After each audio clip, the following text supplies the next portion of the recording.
Sococim Industrie moo leen di may seen émission tabax.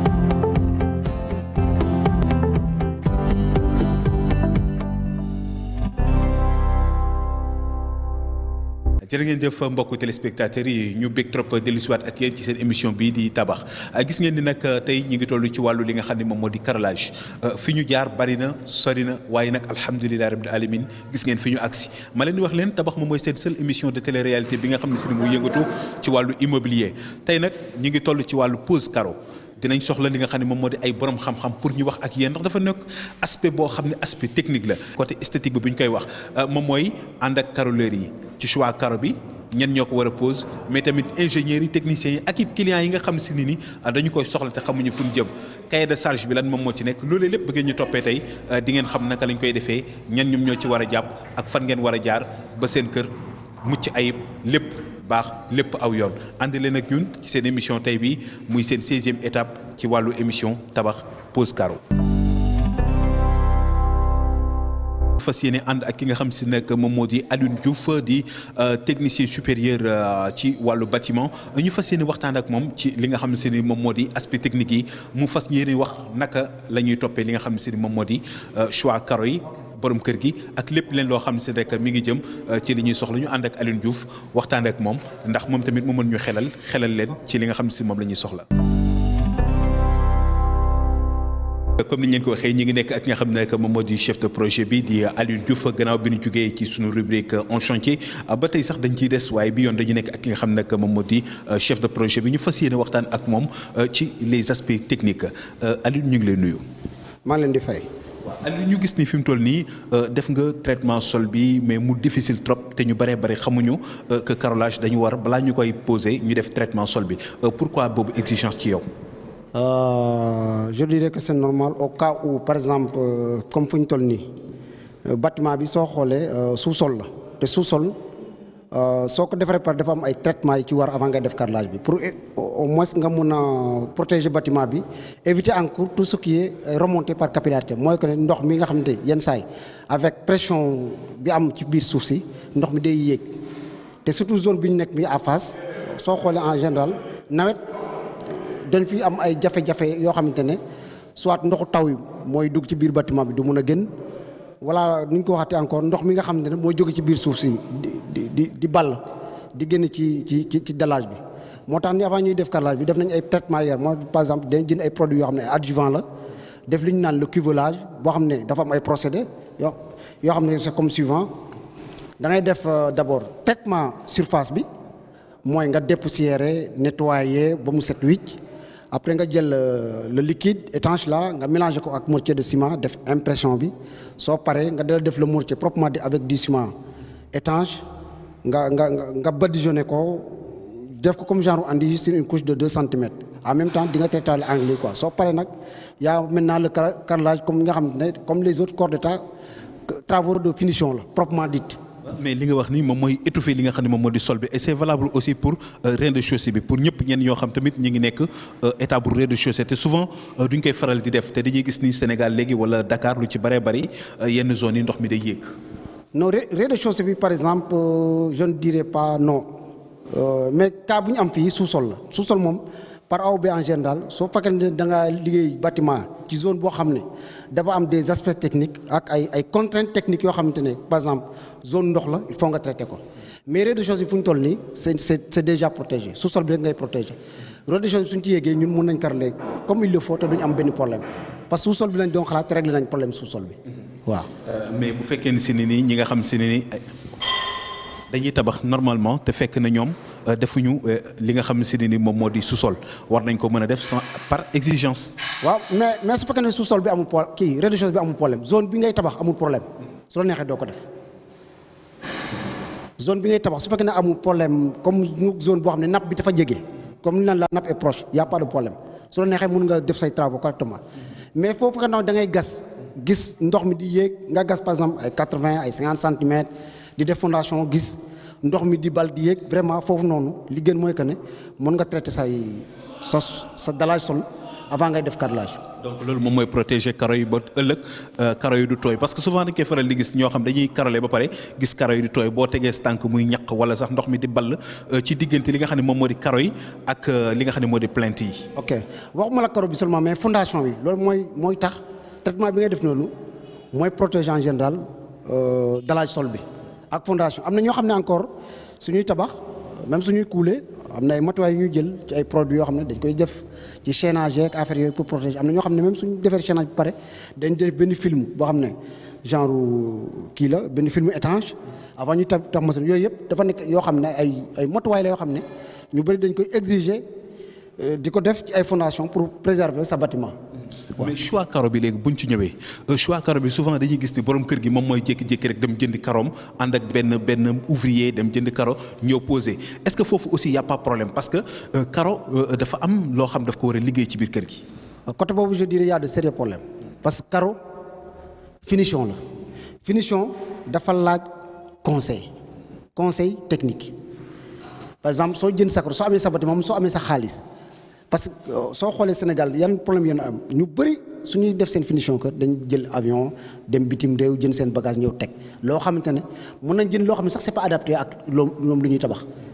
mais da ngay woo koo xamante ne par exemple technicien la xam-xamam màcc na ci wàllu tabax nga ne ko man par exemple dama bëgg a kërle sama kër dina la defal choix bu baax ci carreau sol ak faïence parce que sol dañuy wax sol mais sol par exemple il y a 2 types de carreaux ba sax plusieurs am nañ grès mat comme bi ñu teg nii tey lii da lay permettre xam nga glissé wul mën nga ci dox tranquille ndox su tuuru woon mën nga ci génn mais su doo carreau boo xam ne par exemple carreau lisse la. carreau grès émaillé nga bëgg a wax. non non même bokkul mais am grès émaillé dama ne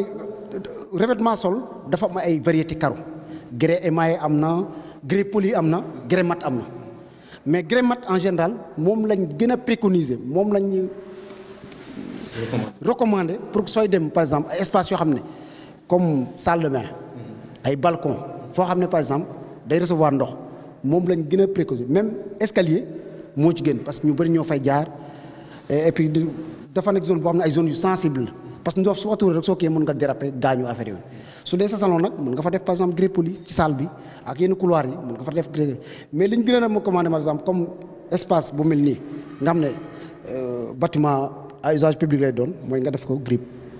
mat. waaw mooy donc su fekkee téléspectateur bi nga xam ne mi ngi seetaan mu xam ni grès mat c'est recommandé pour séjour bi pour hall bi ak li nga xam ne si ni moo di cour bi mais aussi escalier yi donc moom lañ ci recommandé sauf. tënk foofu mooy que ne par exemple grès mat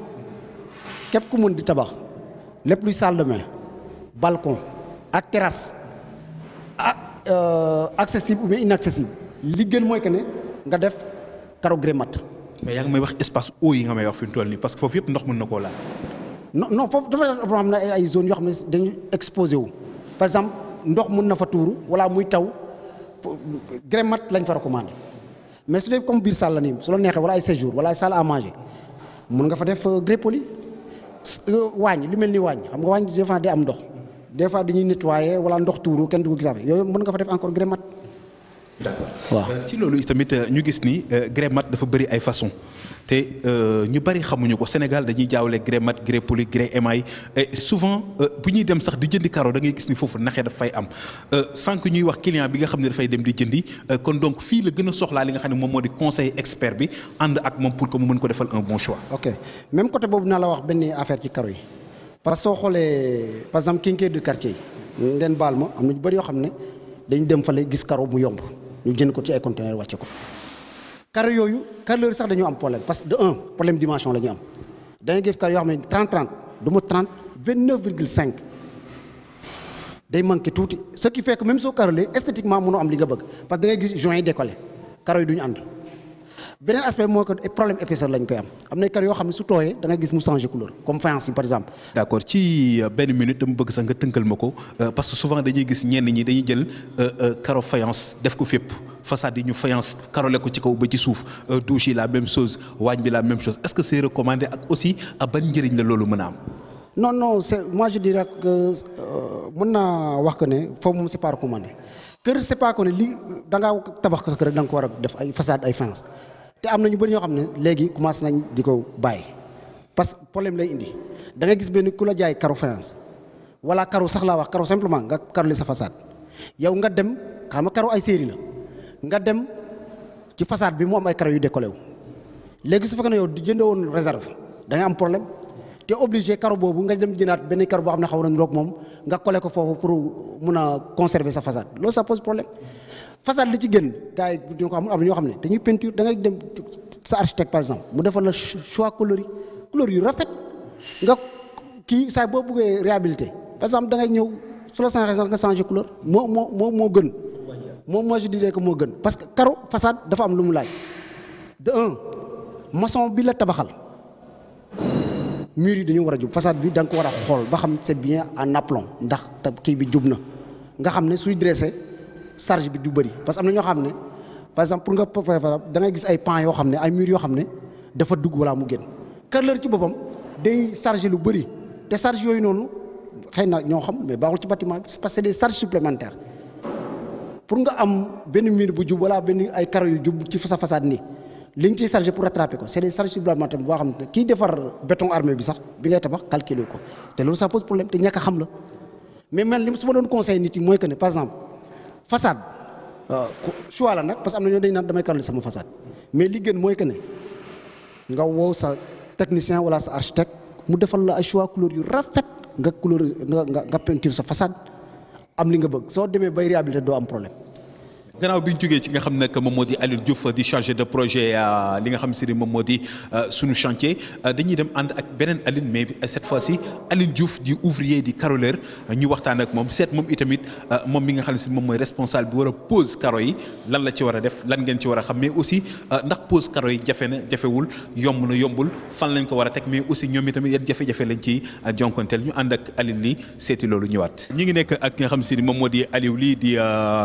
maître carreleur bi nga xam si ni moom moo nekk ci chantier bi moom lañ fekk Aliou mu mel ni que ni boobaak léegi ñi ngi ànd waaye ñu gis ni fi mu toll ni tey da nga porte ce choix ci pose carreau yi mais di def barbotine pourquoi choix bi d'abord balaa ñuy sori. waaw parce que barbotine moo gën ciment poudre bi te ciment poudre bi aussi soo koy liggéeyee carreau yi du jàpp à 100%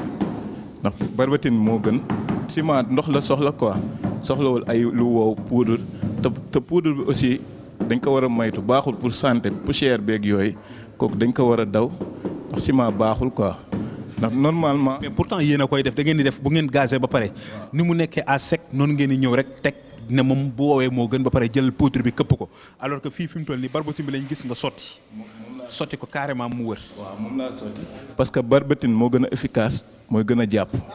mais bu dee poudre xëy na dina jàpp mais barbotine bi daal mooy gën a maase. poudre wiccax bi nga koy wiccax mën na def ay montagne te aussi nga teg say carreau yi def ay doodaan nga nar a tàppaat pour mu wàcc coono bu bëri la mais bu dee poudre moom soo sottee rek soo tegee sa carreau day maase complément soo tegee ba pare mun nga bañ a tàpp da ngay fomp rek nettoyer da mais tamit ci côté fëgg bi ak yooyu gis naa ni yaa ngi nekk yor sa majo di dóor gisuma benn carreau bu toj lan moo tax loolu. waaw parce que sol bi daa tooy ba pare soo fëggee day wàcc du sec quoi. mais su segee soo fëggee comme poudre rek soo sëggee mën na toj carreau bi aussi loolu la aussi. mais tamit leneen loo xam si dañ koy faral di gis moo di parfois carreau cassé yi day bari trop ñu ne ci yéen la yéen carreleurs yi yéen a mënut loolu la borom kër yi di wax mais yéen aussi nee ngeen carreau yi ñuy jënd moo baaxul. aussi loolu bëri na carreau yi di toj des fois day nekk ci carreleur bi des fois day nekk ci carreau yi ñu jënd baaxul des fois carreleur moo amul moyen. pour am ay machines yu baax di dagg carreau bi normal pour di am dimension bi nga soxla normal soo daggee amoo dimension da nga koy tegee ne loolu day waral ay sit yu bëri waaw mais bu fekkee yor nga moyen jënd machine bu baax machine bu normal loo dagg dimension day nepp aussi si ouvrier bi catégorie am daal nu muy liggéeyee système bu fekkee métier bi mokk na loolu daal da koy gën a jàppale si carreau cassé yi bañ a bëri. aussi chantier bi di set tout le temps liggéey nettoyer affaire ndax carreau bëggul lu salte quoi bëggul ku salte te soo jàngee sa métier dëgg qualifié normal sooy liggéey doo nangu liggéey bu salte ndax carreau lu takk am na yenn nettoyage yoom soo xoosee dootul dañ. mais tamit fii ñu gis tamit da nga ñëw joint yi mayuloo ko dara da nga sës joint fermé nga def. te am na ci yoo xam ne dañuy ubbi joint mais da nga ko fermé leneen li aussi gis naa ne fi nga toll nii coupe bi dina xaw a jafe parce que il faut que mu am ay coupe yu xaw a bari. waaw fii coupe diagonale la rek coupe diagonale mais soo jëlee dimension bu normal soo tegee du la sonal daal waaw soo kiiyee du la sonal mais aussi joint serré bi c'est carreau bi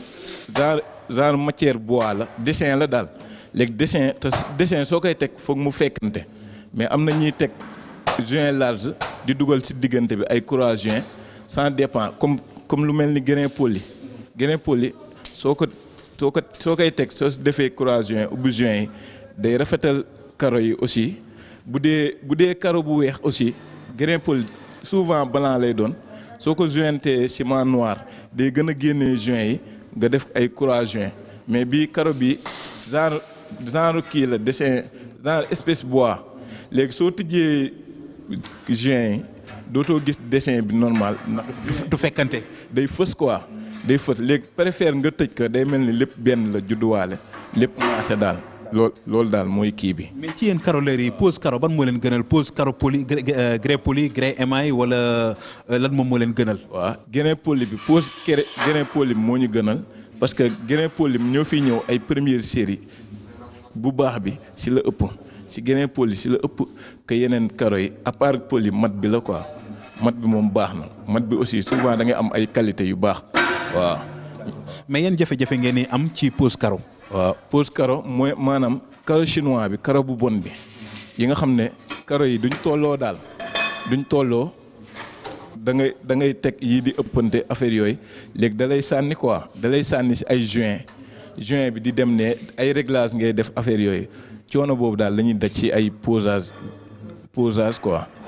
posage carreau yi di la sànni ak yooyu. mais ci versement eau yi tamit parfois dañuy wax ni dafay am ay jafe-jafe parce que léeg-léeg pente bi fi mu war a dem du fa dem dafay dugg ci néeg yi ak yooyu ba dañuy mujj def benn sëy est-ce que loolu aussi recommandé. waaw loolu moom c'est pas recommandé ndax sooy versement pente bi daa war a jaar yoon loolu yëpp ça dépend si ouvrier liggéeyam lu mu jàng mais qualifié am affaire yooyu mu teg ko si yoon normalement ndox bi day daw carrément aussi tamit gars yi aussi nañu sóoraale aussi tabax kër ba egg si terrasse. wàcc ko noonu sans sécurité bàyyi ko noonu ndox bi di fa taa. c'est vrai que wax nga lu am solo parce que terrasse yi parfois noonu lañ koy bàyyi à l'air libre ak soleil bi ak yooyu c'est pas recommandé mais aussi foofu dafa war a am étanchéité xam naa buñ ci àggee incha allah dinañ ci ñëw gën a yaatal tey jii lan ngay wax li nga xam ne moo di clients yi ak sa mbokk ouvrier yi. waaw sa mbokk ouvrier yi dama leen di ñaax di leen conseiller benn affaire première chose mooy si prix yi des fois ouvrier dina jël prix boo xamante ne baaxul. su liggéey ba fin day am problème ak ouvrier yi loolu ce n'est pas recommandé loolu moom jégleewuñ ko benn ouvrier waaw bu fekkee da nga dem ba bay xaru bay jël prix bu normalul nga pare pour liggéey ka yow pas nga jël ay nit xaalis bi jeex nga am ak ñoom problème affaire yooyu ndax liggéey bi ñëpp war nañ ci gis seen bopp ouvrier yeeg chef de chantier yeeg ouvrier ñëpp war nañ ci mën a gis seen bopp ku nekk lu mu ci yelloo ñu ko koy jox tout le temps. mais loolu léegi la tamit borom kër yi am nañ ci responsabilité ndax ñoom tamit parfois dañuy bëgg gagner ba far perte. waaw loolu moom dëgg la des fois borom kër yi ñoo dul nangu fay prix bu baax mais aussi ouvrier carreleur yu koy jël aussi ñoom aussi ñoo yàq société bi parce que prix su baaxul waroo soo waxaaleeg moom prix bu baaxul amoo droit jël ko mais lu nit waa nangu ñu def ko quoi. lu sa morom bañ yow nga ñëw nangu boobaa day yàq société bi waa te fii moom gars yi ñoo ngi liggéey normalement liggéey moo ngi jaar ci yoon am na ay techniciens affaire yooyu mais nag réew mi bu ñu leen sàgganee que boobaa ñëpp dañuy beddeeku dem uti leneen ñii di voyager ak yooyu noonu parce que fii neexul normal prix bi suñ si gisul suñu bopp fa la ñuy mujjee daal te loolu moom jaraluñ ko toog fii liggéey moo gën quoi moo gën ay voyager ak yooyu. comme ni ngeen ko gisee nag ba tey sunu travaux yi mi ngi avancé tey dañoo yendu ak li nga xam ne moo di carreleurs yi dañuy dem ànd tamit ak sunu ay partenaires muy la Sococim industrie waaye tamit ak car international ñu yëngatu ci wàllu aluminium ak Sococim dellusiwaat gën a yaatal gën a wéyal li nga xam ne moom moo di sunu waxtaan laatu ñuy dem sunu ñetteelu pàcc.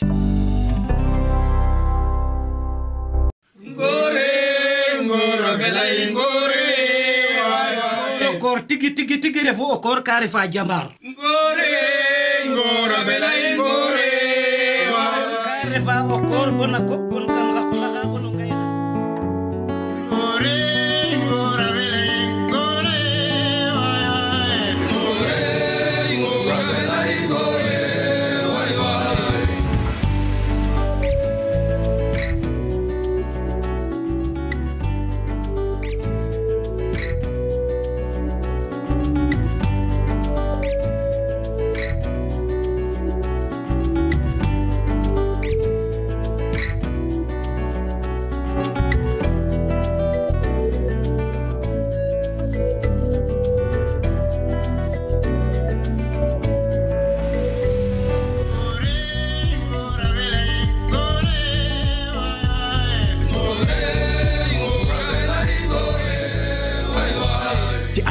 1948 ba léegi Sococim mi ngi tabax Sénégal.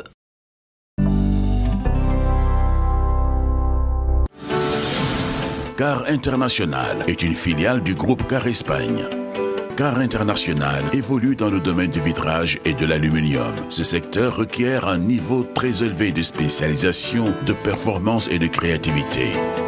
La qualité est le credo de notre entreprise. Qui dit qualité, dit sécurité, donc contrôle et finition. Car International a lancé Car Service afin de répondre aux exigences du secteur et intervient dans tous les domaines de la construction. Vitrage, polissage, biseautage, double vitrage de 125 pièces jour, toutes dimensions, cintrage, rond et demi-rond, alucubon, mécanisation pièces. Car International a une capacité de production de 350 portes et fenêtres par mois avec un système industriel pointu, des locaux normés, des techniciens expérimentés sous la houlette d'un directeur et d'un chef de production espagnol. Car International, la qualité, notre credo. gis ngeen ki nga xam ne moom moo di sunu ay partenaires la Sococim Industrie ak Car International moom moo ñuy may nag ñu dem seeti yéen seen wàll bi nga xam ne ci ngeen bokk mooy yéen téléspectateurs yi ñu ànd ak ki nga xam ne moom moo di Alioune Badara Gueye. coordonnateur projet d'habitat émergence sociale. parce que koo ci gis en général bu jëndee kër ba pare day constater que lañ ko waxoon wala lam ca xalaatoon ak li mu fekk méngoowul bu ko defee mooy andi di toj di defaraat di reprendre parce que qualité bi mooy première chose bi. parce que li naan projet représentation mentale la maanaam bi ngay dugg ci kër gi bi ngay dugg ci projet bi am na noo xalaatee kër gi am na nu ñu la ko expliquer waaye nag malheureusement suivi daf ci amul xamoo ban genre fondation lañ fay def xamoo main d'œuvre qualifiée ndax jël nañu ñu mel noonu pour defar kër gi wala déet parce que ñu koy defar en général ñoom am na loo leen jox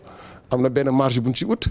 te par rapport ak ñoom bénéfice bu ñu ci ut tamit ñoom dañuy xool li leen arrangé rek ñu defal la ko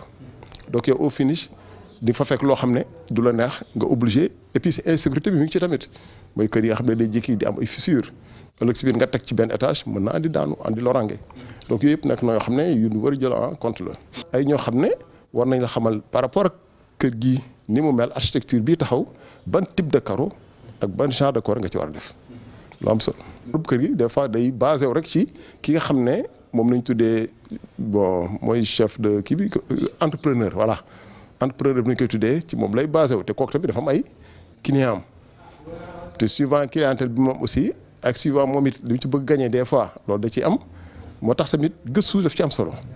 xam lan mooy faïence xam lan mooy caro-sol ainsi de suite nga xam lu nekk lan mu wàlla war a nekk bu ko defee bu la tegalee lii nga xam ne au moins lii fii la war a nekk ñu dem ci ñi nga xam ne loolu la yàlla def ñoom ñu am ci expertise parce que fii loo fi gis ku nekk rek am nga ko am expertise boobu wax naa ko sànq cahier de charge day nekk loo xam ne dañ koy taxawal à base d'une expertise donc ni lii kat lii moo fa war a nekk lii moo fa war a nekk donc ñoo ñi ngi fii y a des gens qui sont là pour ça mais malheureusement boo duggee ci côté boo xam ne entrepreneur nga jël wala beneen activité boo xam ne c'est activité commerciale yooyu pour nga am ko ci dafay xaw a jafe donc wax nit ñi daal wax dëgg yàlla kër dafa nekk lu am solo loo xam ne di déterminer une vie très longue boo xam ne sécurité moo jiitu donc ak sa environnement c'est important parce que il faut nga defar sa environnement donc loolu ku ci dugg ku nekk quel que soit le coup war nga mën a dem si ñi nga xam ne ñoo xarañ san am nañ xam-xam bu xarañ ci loolu ñu orienté la par rapport à ça. jërë ngeen jëf mbokku téléspectateurs yi gis ngeen nag li nga xam ne moom la leen indil tey ci sunu émission tabax